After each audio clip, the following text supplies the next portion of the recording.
When you know how to listen, everybody is the guru.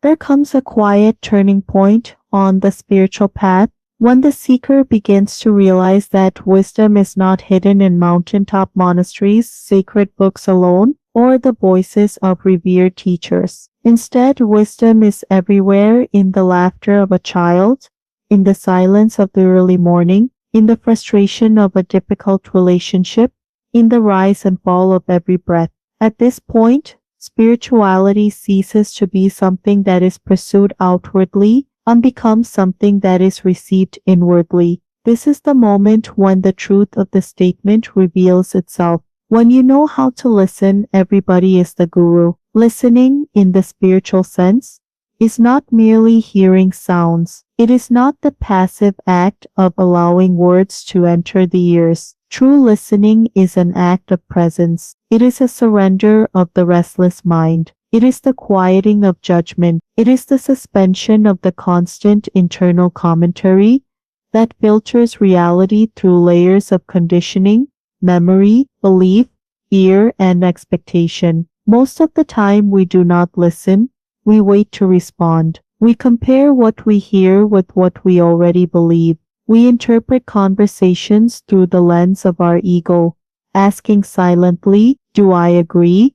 Is this right? How does this affect me? But the spiritual journey invites us into a deeper way of being. To listen spiritually is to allow reality to speak before we impose our story upon it. In the early stages of spiritual seeking, there is often a longing for a guide, someone who has already arrived, a guru, master, or enlightened being who possesses the knowledge we lack. We search for someone who can give us the answers that will relieve our suffering or illuminate our confusion. And yet, the deeper we go, the more we discover a paradox. The true teacher does not give you truth.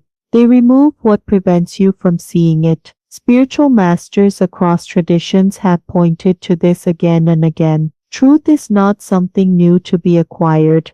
It is something ancient to be uncovered. It is already present within consciousness itself, obscured only by noise. And what is that noise? The constant need to be right, the impulse to defend identity, the fear of being wrong, the attachment to personal history, the resistance to change, the habit of labeling experiences as good or bad. All of these create a kind of internal deafness. Even if wisdom speaks through the simplest of voices, we cannot hear it because we are already full. A cup that is full cannot receive. Listening empties the cup. In meditation, we are often taught to watch the breath, observe thoughts, or notice bodily sensations. But what are we truly doing in these practices? We are learning how to listen, not with the ears but with awareness itself. We listen to the mind without becoming entangled in its stories. We listen to the body without reacting to every sensation. We listen to emotions without suppressing or indulging them. In this way, listening becomes an inner posture,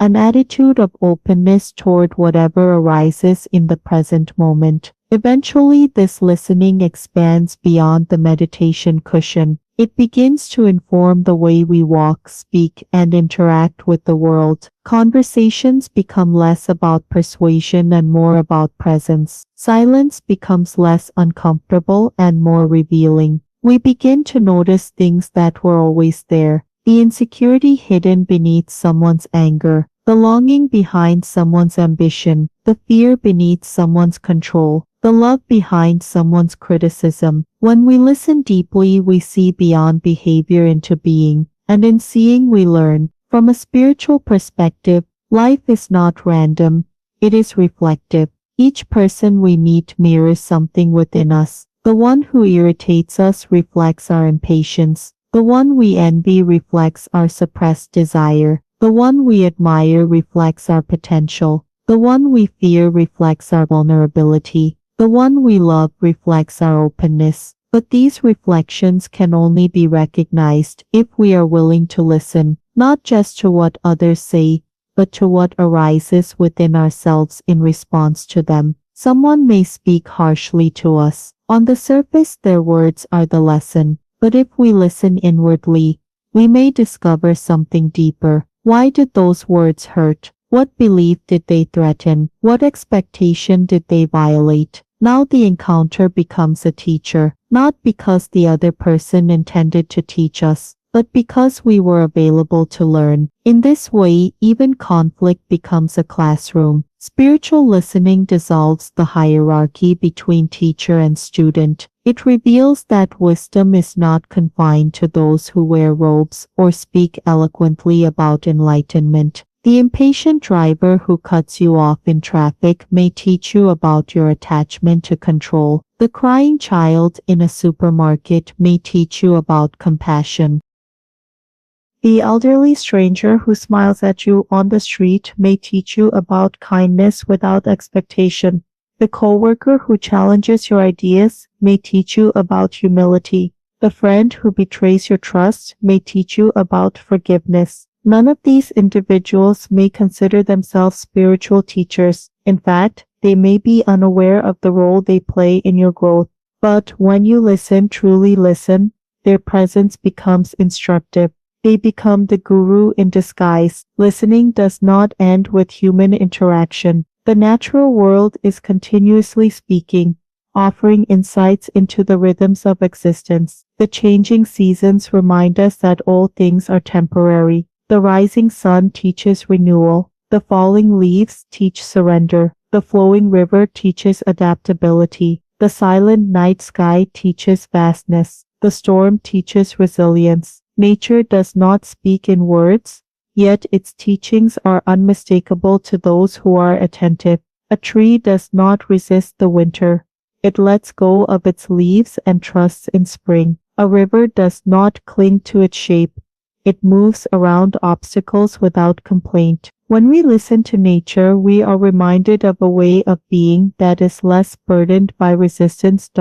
Perhaps the most profound teacher of all is silence. In silence, we encounter ourselves without distraction. We begin to hear the subtle patterns of thought that shape our perception of reality. We notice how quickly the mind labels experiences. This is pleasant. This is unpleasant. This should not be happening. I want more of this. These judgments arise automatically, often without our awareness. But when we listen in silence, we begin to see them as they are conditioned responses rather than objective truths. Silence teaches us that we are not our thoughts. It reveals the space in which thoughts appear and disappear, and in that space there is peace. One of the dangers on the spiritual path is the subtle development of superiority. As we accumulate knowledge, practices, or experiences, we may begin to believe that we are more awakened than others. But true listening dissolves this illusion. If everyone is capable of being our teacher, then no one is beneath us. Wisdom may arrive through the words of someone who has never meditated. Insight may emerge from the actions of someone who has never read a spiritual text. When we listen deeply, we become students of life itself, and life is endlessly creative in its methods of instruction. To live with the understanding that everybody is the guru is to move through the world with curiosity instead of certainty. It is to replace the question, "What can I teach?" with the question, "What can I learn?" It is to meet each interaction not as an opportunity to assert identity, but as an invitation to expand awareness. Listening becomes a way of loving, because to listen is to honor the presence of another without immediately trying to change them. It is to say, without words, "You are worthy of my attention. Your experience matters. Your existence is meaningful." In this way, listening becomes an expression of compassion. In conclusion, the spiritual journey does not lead us away from the world. It brings us into deeper relationship with it. When we learn how to listen, conversations become teachings, challenges become opportunities, relationships become mirrors, nature becomes scripture, silence becomes revelation. The guru is no longer a distant figure to be found, but a presence to be recognized in every moment. The next time someone speaks, listen not only to their words, but to the lesson hidden within the encounter. The next time life presents difficulty, listen not only to your reaction but to what it reveals about your attachment. The next time you sit in silence, listen not only for peace but for truth. Because when you know how to listen, everybody is the guru.